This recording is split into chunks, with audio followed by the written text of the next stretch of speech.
నిన్న అసెంబ్లీలో గవర్నర్ చేసిన ప్రసంగం వాస్తవమేనా, అబద్ధాలు ఉన్నాయా? వాస్తవాలు చెప్పిండు అనుకుందాం, కానీ అబద్ధాలు చెప్పాడని 58%, వాస్తవాలు చెప్పాడని చెప్పి 42% మంది అభిప్రాయపడ్డారు. ఇక వెలుగు దినపత్రికలో ఉన్నటువంటి వార్తలు చూస్తే, తెలంగాణ గేమ్ చేంజర్ మహాలక్ష్మి ఉచిత బస్సు స్కీమ్తో మహిళలకు 5,000 కోట్ల ఆదా. గవర్నర్ జిష్ణుదేవ్. రాష్ట్రంలో ప్రజలే కేంద్రంగా పాలన సాగుతున్నది.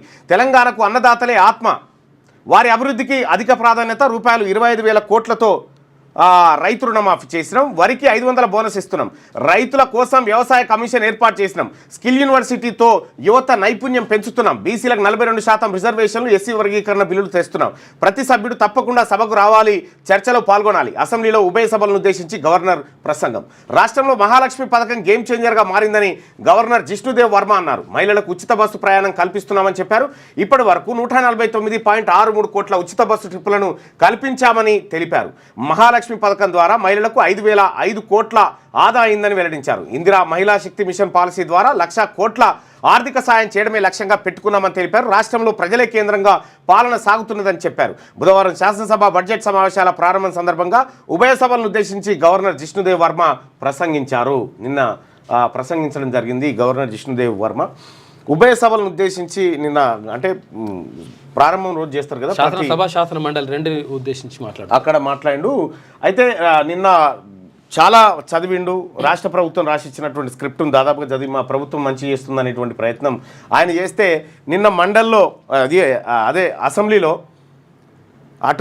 ఇటు టీఆర్ఎస్ వాళ్ళు కూర్చున్నారు, ఇటు కాంగ్రెస్ వాళ్ళు కూర్చున్నారు. ఒకటే అరుపులు బీఆర్ఎస్ వాళ్ళు. వాళ్ళు అరుస్తూ ఉంటే వీళ్ళేమో సపోర్ట్ చేస్తలేరు. మరి వాళ్ళు అరుస్తుంటే మీరు సపోర్ట్ చేయరని సీఎం లోపలికి పిలిచి ఆ విప్పులను వాళ్ళని తిట్టిండట.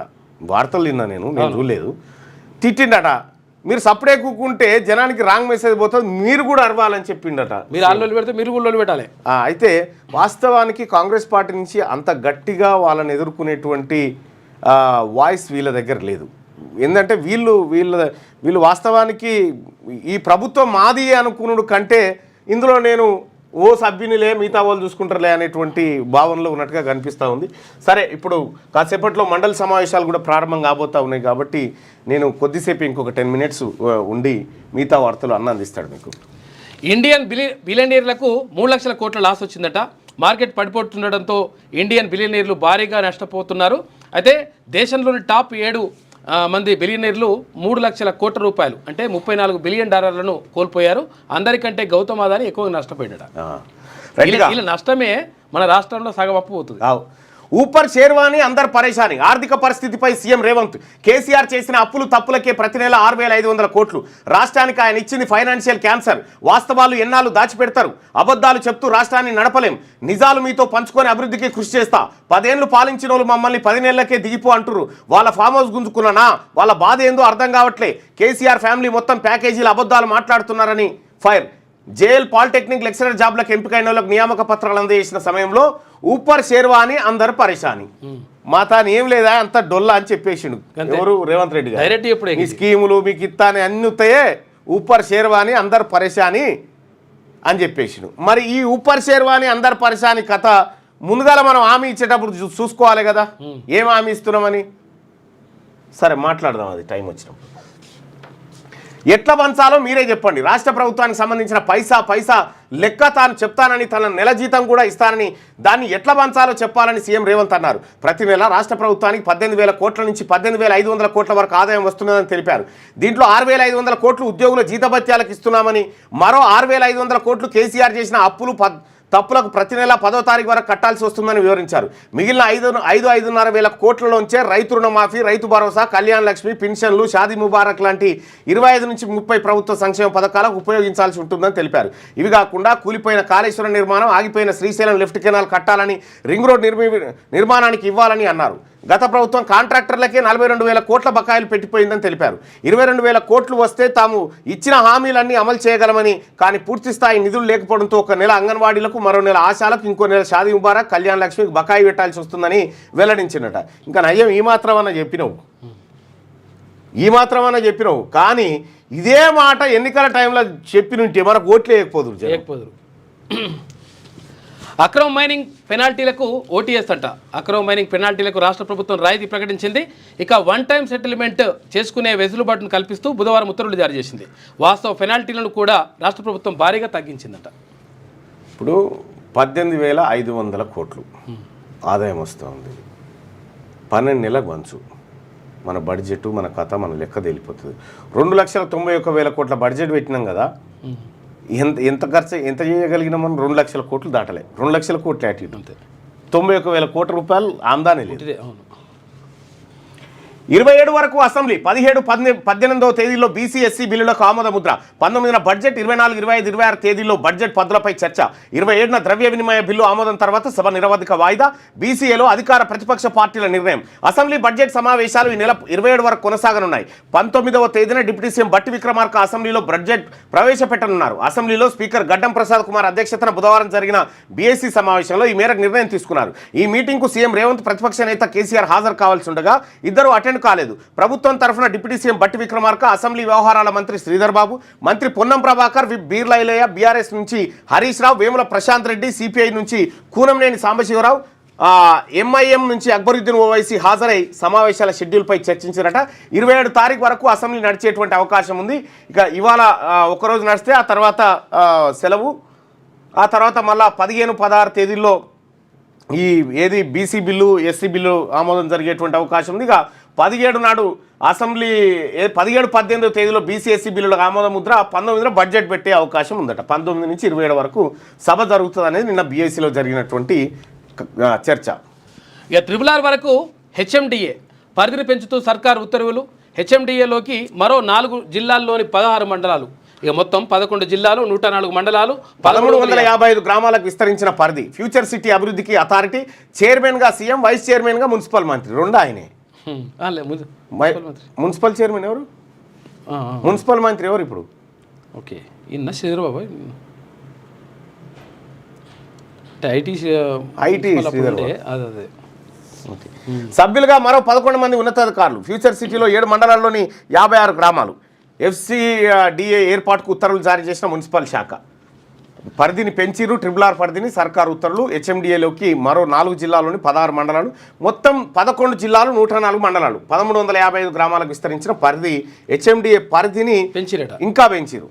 హైదరాబాద్ మెట్రోపాలిటన్ డెవలప్మెంట్ అథారిటీ పరిధిని పెంచుతూ రాష్ట్ర ప్రభుత్వం కీలక నిర్ణయం తీసుకుంది. హెచ్ఎండిఏ పరిధిలోకి మరో 4 జిల్లాల్లోని 16 మండలాలను చేరుస్తూ ఉత్తర్వులు జారీ చేసింది. మహబూబ్ నగర్, వికారాబాద్, నాగర్ కర్నూలు, నల్గొండ జిల్లాలోని 16 మండలాలను హెచ్ఎండిఏ పరిధిలోకి తీసుకొచ్చింది. తాజా నిర్ణయంతో కొత్తగా 3000 చదరపు కిలోమీటర్ల భూభాగం హెచ్ఎండిఏ పరిధిలోకి చేరనుంది. కొత్తగా చేర్చిన 16 మండలాలతో కలిపి హెచ్ఎండిఏ పరిధి మొత్తం 11 జిల్లాలు, 104 మండలాలు, 1355 గ్రామాలకు పెరిగింది. ఇప్పటి వరకు 7 జిల్లాల వరకు ఉన్న ఈ పరిధిలో తాజాగా 4 జిల్లాలు చేర్చడంతో మొత్తం 11 జిల్లాలకు పెరిగింది. ORR నుంచి RRR వరకు హెచ్ఎండిఏను విస్తరించారు. హెచ్ఎండిఏ పరిధి విస్తరణతో ప్రభుత్వం చేపట్టిన మాస్టర్ ప్లాన్ అమల్లోకి రానుంది. దీంతో హైదరాబాద్ పరిధిలో విప్లవాత్మకమైన మార్పులు రానున్నాయి. 2031 మాస్టర్ ప్లాన్ ఇప్పటి వరకు అమల్లో ఉండగా దీనిని మరో 25 ఏళ్లు పొడిగించే అవకాశాలున్నాయి. హెచ్ఎండిఏ విస్తరణ పెరగడంతో భూముల రేట్లు కూడా భారీగా పెరిగే అవకాశం ఉంది. అలాగే హైదరాబాద్ సిటీ అభివృద్ధి కూడా RRR వరకు విస్తరించనుంది. గత 10 ఏళ్లుగా హైదరాబాద్ సిటీ విస్తరిస్తూ వచ్చింది. దీంతో శివార్లలోని భూములు ధరలకు లెక్కలొచ్చాయి. ప్రభుత్వ తాజా నిర్ణయంతో నగర శివార్లోని భూములు ధరలు అమాంతం పెరగబోతా ఉన్నాయంటూ ఒక వార్తను చూస్తున్నాం. హెచ్ఎండిఏ పరిధి పెరిగింది. సో ఈ పరిధిలో భూముల వాల్యుయేషన్ పెరిగేటువంటి అవకాశం ఉంది. తద్వారా పన్నులు పెంచుకోవచ్చు ప్రభుత్వం. ప్రతిపక్షాల విమర్శలను గట్టిగా తిప్పికొట్టాలి. సిఎల్పి మీటింగ్లో కాంగ్రెస్ ఎమ్మెల్యేలకు సీఎం రేవంత్ దిశానిర్దేశం. గవర్నర్ స్పీచ్కు బీఆర్ఎస్ సభ్యులు అడ్డు తలుగుతుంటే విప్పులు ఏం చేస్తున్నారు? మీరు మౌనంగా ఉంటే ప్రజల్లోకి తప్పుడు సంకేతాలు వెళ్తాయి. సభ్యులు రోజు సభకు రావాలి. అగో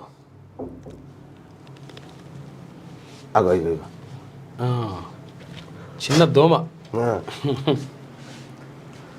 మీరు మౌనంగా ఉంటే ప్రజల్లోకి తప్పుడు సంకేతాలు వెళ్తాయి. సభ్యులు రోజు సభకు రావాలి, పట్టు ఉన్న అంశంపై మాట్లాడాలని సూచన. అసెంబ్లీ కౌన్సిల్లో ప్రతిపక్ష సభ్యులు చేసే విమర్శలను ధీటుగా తిప్పికొట్టాలని కాంగ్రెస్ ఎమ్మెల్యేలకు సీఎం రేవంత్ రెడ్డి సూచించారు. గవర్నర్ ప్రసంగిస్తున్న సమయంలో బీఆర్ఎస్ సభ్యులు ప్రభుత్వానికి వ్యతిరేకంగా నినాదాలు చేస్తుంటే సభ్యులు విప్పులు మౌనంగా ఉండటం ఏమిటని సీఎం అసహనం వ్యక్తం చేశారు.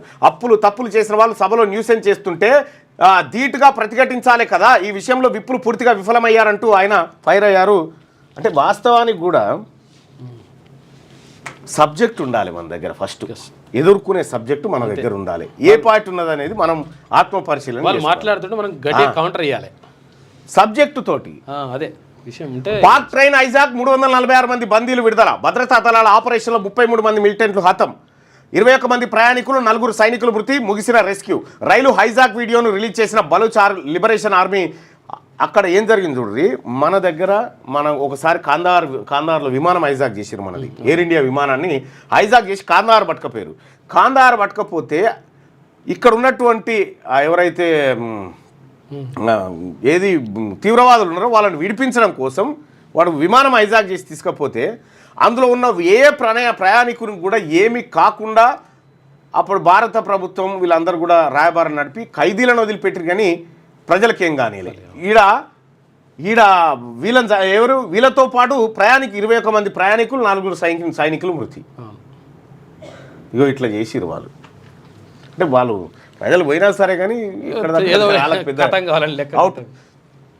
ఏఐతో 3 నెలల్లో 2000 మంది ఉద్యోగులను తొలగించిన ఐటీ కంపెనీలు ఐటీ ఉద్యోగుల పని అయిపోతా ఉందట ఏఐ తోటి కాల్పుల విరమణకు ఉక్రెయిన్ ఓకే ఇక జెడ్డాతో అమెరికాలో చర్చలు సఫలం 30 రోజులు సీజ్ ఫైర్కు అంగీకరించిన ఉక్రెయిన్ ఇప్పుడు బంతి రష్యా కోర్టులో ఉందన్న అమెరికా పుతిన్ కూడా ఓకే అంటారని భావిస్తున్న ట్రంప్ పుతిన్ త్వరలోనే మాట్లాడుకుంటారన్న రష్యా ఇక స్టీల్ అల్యూమినియం పై ఇక్కడ వీళ్ళ మైలపోలంతో దాకా కొట్టుకునే తాక చూసిండు తమాషా అమెరికా కరెక్టే వీళ్ళు బలహీనులు కాగానే ఊకోరు అని చెప్తున్నాడు రష్యా మొత్తం కూడా మా సైనికులంతా చచ్చిపోయారు తర్వాత మొత్తం మందుగుండు సామాగ్రి అంతా అయిపోయింది ఇక్కడ ఉక్రెయిన్ పని అయిపోయింది ఉక్రెయిన్ అయ్యా దేవుడా నువ్వే నాకు దిక్కు అని చెప్పేసి పోతే అప్పుడు ఇద్దరి పని అయిపోయింది కాబట్టి స్టీలు అల్యూమినియం పై 20% టారిఫ్లు ప్రకటించిన America president Trump Canada Mexico Brazil పై భారీగా ఎఫెక్ట్ చైనా ఇండియాలపై స్వల్ప ప్రభావం చూపేటువంటి అవకాశం ఉందట స్టీలు అల్యూమినియం పై 20% టారిఫ్లట సో ఇది వెలుగు దినపత్రికలో ఉన్నటువంటి వార్తలు ప్రజలారా నేను అక్కడ దానికి పోవాల్సినటువంటి మండలికి పోవాల్సినటువంటి అవసరం ఉంది కాబట్టి